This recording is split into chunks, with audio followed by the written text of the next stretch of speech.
আচ্ছা, তোমরা কোনোদিন বৌভাত হোক বা বিয়ে বাড়িতে গিয়ে প্রপোজাল না ডাইরেক্ট বিয়ের প্রস্তাব পেয়েছো? এমনই একটা ঘটনা ঘটেছিল আমার সাথে দাদার বৌভাতে গিয়ে। আজকে তোমাদের সেটাই দেখাবো। আমার ক্যামেরাম্যান আজকে এত সুন্দর ফটো তোলার জন্য ওকে একটা ফুল গিফট করি, আর এখানে একটু মজাই করছিলাম।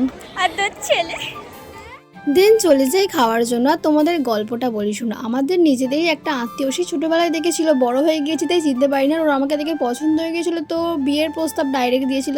এই দেখো এখানে হচ্ছে মিটিং। তো তারপরে জানতে পারে যে আমরা ওদের বাড়িরই লোক।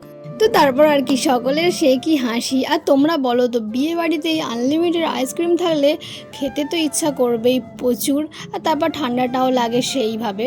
তো এখানে আমাদের বৌদি ভাইয়ের সাথে ফটো তোলার জন্য ওয়েট করছিলাম, আর মাকে দিয়েছিলাম ভিডিও করতে। মা তো যা পেরেছে তাই ভিডিও করে দিয়েছে। তো তারপর 1 ঘন্টা আবার জার্নিং করার পর ফাইনালি আমরা চলে আসি বাড়িতে। আর আসতে তো অনেকটাই রাত হয়ে গিয়েছিল, তো এখানে প্রচণ্ড ঘুম পাচ্ছিল। আর ভিডিওটা এখানে শেষ করলাম। Tata, thanks for watching.